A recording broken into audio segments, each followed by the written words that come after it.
Hotel থেকে বেরিয়ে গেছি, এখন দুর্গা মন্দিরে যাবো। এই যে আদিক আছে, সাথে আদি দেখো, এই যে আদিক আছে, আদিকে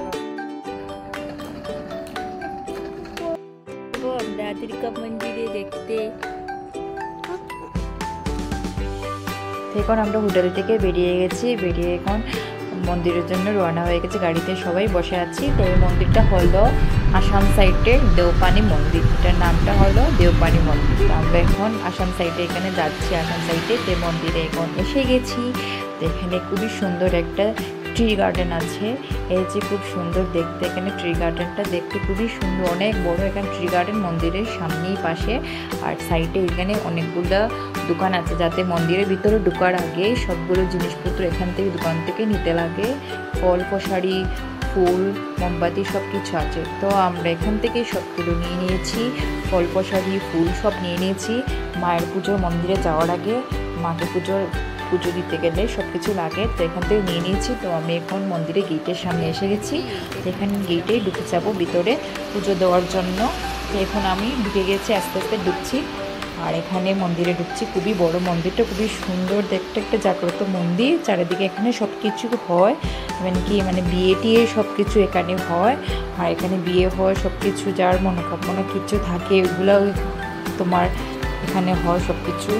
তো এখানে আমি দেখছি পুরো খুবই বড় দেখতে মন্দিরটা। তো এখন বিয়ে একটা হঠাৎ করে দেখেছি, 2-3টা বিয়ে হচ্ছে। তো আমি একটা বিয়ের এখানে দেখেছি, বর খুবই সেজে গুজে আছে, আর বড় সেজে উঠছে কি করছে, ওরা বিয়ের জন্য রেডি হচ্ছে। তো আমি এখানে দেখে নিয়েছি, আমার সামনে এসে গেছে। তো আমি এগুলো দেখে নিয়েছি, বর কন্যাকে দেখে নিয়েছি। তারপর আমরা তো চলে গেলাম এখান থেকে পুজো দেওয়ার জন্য, মন্দিরের সামনে চলে গেলাম পুজো দিতে। তো মন্দিরে এখানে ঢুকে গেছি। আর এখানে যার যার মনে কিছু থাকে ওরা এখানে গাছটাতে সুতো বাঁধতে পারে, লাল সুতো বাঁধতে পারে। তো আমরাও এখানে লাল সুতো বেঁধে নিয়েছি। আর এই যে এটা হলো মন্দির, এখানে মার খুবই জাগ্রত একটা মন্দির এখানে। তো এই মন্দিরে আমি এখন পুজো দিয়ে দিয়েছি। পুজো দেওয়ার পরে এখানে সুতো বেঁধেছি গাছটাতে। তারপরে আস্তে আস্তে এখানে এই জায়গাটাতে প্রদীপ সবাই জ্বালায়, পুজো দেওয়ার পরে প্রদীপ জ্বালাতে হয়। তো আমার কোলে তো আদিক ছিল, তো আমি আগে ফার্স্টে জ্বালিয়ে দিয়েছি প্রদীপ। তারপর আদিকের পাপা, আমি বলেছি আদিকের পাপা জ্বালাবে এখানে প্রদীপ। তারপরে এখানে ঘন্টিও আদিককে নিয়ে বাজাচ্ছি, তারপর যাচ্ছি এখানে পুরো। তো এখন আমাদের হয়ে গেছে আমার প্রদীপ জ্বালানো। তখন আদিকের পাপাকে বলেছি তুমি জ্বালিয়ে দাও। তো এখন ও জ্বালাবে এখানে গিয়ে আস্তে আস্তে করে। আমিও যাচ্ছি আদিককে নিয়ে।